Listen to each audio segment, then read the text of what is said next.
বাংলাদেশে চরম তাপপ্রবাহে অতিষ্ঠ জনজীবন। অসহনীয় গরমে ঘরের বাইরে টেকা দেয়। সূর্যের প্রখরতায় প্রাণ যায় যায় অবস্থা। এমন পরিস্থিতিতে আবারও দুঃসংবাদ আবহাওয়া অধিদপ্তরের। মঙ্গলবারে তাপমাত্রা আরও বাড়বে বলে জানিয়েছে সংস্থাটি। সেই সঙ্গে বাতাসে জলীয় বাষ্পের আধিক্য থাকবে, ফলে আরও অসহনীয় গরম অনুভূত হতে পারে। বাংলাদেশ আবহাওয়া অধিদপ্তরের আবহাওয়াবিদ মোহাম্মদ তরিফুল নেওয়াজ কবিরের দেওয়া পরবর্তী 72 ঘন্টার আবহাওয়ার পূর্বাভাসে এই তথ্য জানানো হয়েছে। আমাদের পূর্বাংশে বিশেষ করে সিলেট এবং চট্টগ্রামে বৃষ্টির পরিমাণ কিছুটা বাড়তে পারে এবং সেটার প্রভাব ঢাকা এবং বরিশাল ডিভিশনে হতে পারে এবং সেই ক্ষেত্রে তাপমাত্রা হয়তো বা কিছুটা কমে আসতে পারে ঢাকা সহ বরিশাল সহ সিলেট এবং চট্টগ্রাম ডিভিশনে। তবে হিটওয়েভ পুরোপুরি হয়তো বা শেষ হবে না। তবে 3-4 তারিখের দিকে আমাদের যত সময় গড়াবে, 2 তারিখের পরে আমাদের বৃষ্টিপাতের প্রবণতা ততটা বৃদ্ধি পেতে পারে। আর বিশেষ করে হয়তো বা 4 তারিখের দিকে আমাদের খুলনা এবং রাজশাহী ওইখানে ভালো মানের একটা বৃষ্টির সম্ভাবনা আছে 4 এবং 5 তারিখের দিকে। ওইটা যখন হবে আমরা ধারণা করতে পারি যে সাথে বাংলাদেশের হাসপাতালগুলোতে রোগীর চাপ বাড়ছে, কিন্তু চলমান তাপপ্রবাহ আর দীর্ঘ লোডশেডিং মিলে হাসপাতালগুলোর উপর তীব্র চাপ সৃষ্টি করেছে। এর ফলে ব্যাহত হচ্ছে চিকিৎসা সেবা। সংশ্লিষ্টরা বলছেন, অতিরিক্ত গরমের কারণে ডিউটিতে থাকা অবস্থায় রোগীদের পাশাপাশি চিকিৎসক ও কর্মচারীরাও স্বাস্থ্য ঝুঁকিতে পড়ছেন। চলমান তাপপ্রবাহের মধ্যে বমি ও ডায়রিয়া আক্রান্ত রোগীর চাপ বাড়ছে। আমরা আসলে খুবই কষ্টে আছি। বিশেষ করে আপনি এই দিনের বেলায় রাস্তায় চলাচল করা মানে অসাধ্য একটা কষ্ট সাধ্যবন্ধ হয়ে যাচ্ছে।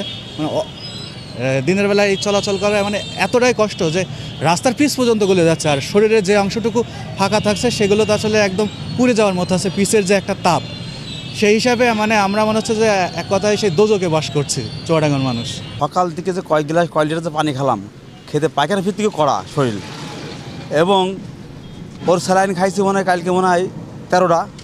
তাও সে মানে আমাদের এমন সমস্যা দেখা শরীরে সমস্যা, কাজ করতে গিয়ে মাথা ঘুরে যাচ্ছে এবং পেশাব ভিত্তিকে একদম কঠিন শরীর করা লাল।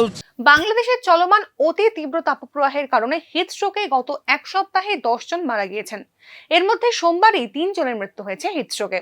মঙ্গলবার সকাল 9টায় স্বাস্থ্য অধিদপ্তরের হেলথ ইমার্জেন্সি অপারেশন সেন্টার ও কন্ট্রোল রুম এই সমস্ত তথ্য জানিয়েছে।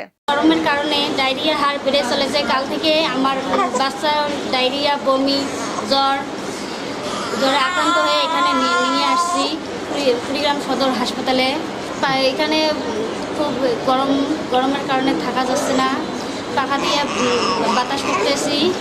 কুড়িগ্রামে প্রচণ্ড তাপমাত্রা বাড়ার কারণে অনেক পুরুষ এবং মহিলা অসুস্থতায় ভুগতেছে। আমি গতকাল থেকে খুব অসুস্থতায় ভুগতেছি। এখানে ডাক্তার আমার চিকিৎসা চলছে, আমার চিকিৎসা করতেছে।